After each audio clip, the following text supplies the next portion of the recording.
बघा, हे industrial workers आता आपल्या महाराष्ट्रात ST, कोऑपरेटिव्ह बँक, MSCB, सोसायट्या, सूतगिरण्या वगैरे आणि साखर कारखाने, या मजुरांचा, या कामगारांचा हा प्रश्न आहे। यांनी आयुष्यभर पेन्शन भेटावी म्हणून दरमहा पैसे भरलेले आहेत आणि एवढे पैसे भरलेले आहेत की त्याचं आजचं मूल्यांकन प्रत्येकाच्या सरकारकडे 20 लाख रुपये जमा आहेत।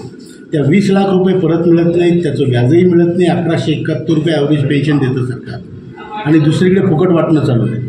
ज्यांचे पैसे त्यांना म्हातारपणातून नुसतं एकटं सोडलं आहे आणि म्हणून याचा निषेध म्हणून आम्ही संपूर्ण भारतात ही संघटना तयार केली आहे आणि आता ही लढाई आता अंतिम छोरवर आहे। आम्ही सरळ सांगितलेलं आहे, महाराष्ट्र इलेक्शनच्या, हरियाणा इलेक्शनच्या अगोदर जर आमचं काम झालं तर ठीक, नाही तर याचे परिणाम जे सध्याचं रुलिंग गव्हर्नमेंट आहे त्या स्टेटमध्ये त्याला भोगावे लागतील। याला आमचा काही इलाज नाही। राज्यापासून तुम्ही केंद्रापर्यंत या विषयावर तुम्ही झगडला आहात, आंदोलन केलेले आहेत, मात्र आतापर्यंत हे सरकारने खेळवत ठेवलं आहे की तुमच्या मागण्या मान्य केल्या नाही आहेत, काय म्हणतो? हा विषय राज्याचा नाहीच आहे, हा पूर्ण केंद्रात सगळा पैसा जातो EPFOमध्ये, त्यामुळे आमचं भांडण केंद्राशी आहे। राज्य सरकारला धडा शिकवणे याच्यासाठी आहे की ते केंद्राचं सरकार आहे त्यांच्याच पार्टीचं, म्हणून जर आमचं काम झालं नाही तर आम्हाला ते करावं लागेल ना इलाजाने। तसंच आम्ही काही राजकारणात इंटरेस्टेड लोक नाही आहे। बोलताना तुम्ही हे सुद्धा म्हणलात की जर काम नाही झालं तर आम्ही वोटिंगमधून दाखवून देऊ।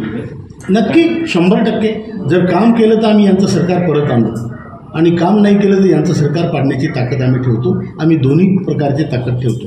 यामध्ये तुम्ही लाडके बहिणीवर देखील भाष्य केलेलं आहे, काय म्हणणं आहे? माझं हे म्हणणं आहे की जर तुम्ही ज्या लोकांनी पैसे भरले, त्यांचे पैसे तुमच्याकडे ते दाबून ठेवले, ते पैसे द्यायला तुम्हाला रिकामं वेळ नाही, तुम्हाला त्यांची तुम्ही पूर्तता करत नाही आणि फुकट वाटण्यात तुम्हाला काय मजा येते? म्हणजे हा जो आहे हा ओपन भ्रष्टाचारच म्हणायला लागेल, दुसरं काय म्हणावं लागेल? तुम्ही कोणाला मदत करता ठीक आहे, पण मग ज्याचे पैसे त्याला देणार नाही आणि दुसऱ्याला तुम्ही देणार, त्यामुळं आमच्या जखमेवर मीठ सोडलं जाते। 500 रुपये पेन्शन असणाऱ्या माणसाला काय वाटेल तुम्ही दुसऱ्याला 1,500 फुकट देताय? त्याच्या जखमेवर मीठ नाही का चोळणे? म्हणून आमचा निषेध, आम्ही त्याला या गोष्टीला। यामध्ये केंद्र शासनाने जे सध्या चालवलं आहे त्यामध्ये आता तुमच्या संघटनेच्या माध्यमातून पुढील काय इशारा असेल त्यांच्यासाठी, काय सांगा? त्यांच्यासाठी इशारा म्हटल्यापेक्षा आम्ही त्यांना हीच विनंती करतोय की आमचं काम करा।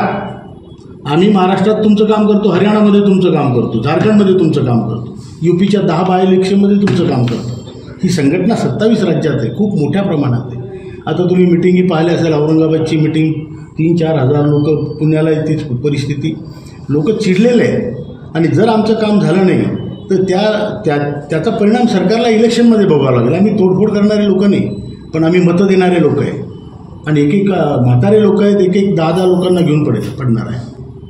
ओके, नाव सांग। मी कमांडर अशोक राऊत, राष्ट्रीय अध्यक्ष आहे राष्ट्रीय संघर्ष समितीचा।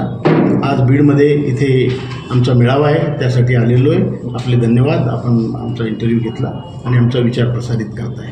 धन्यवाद।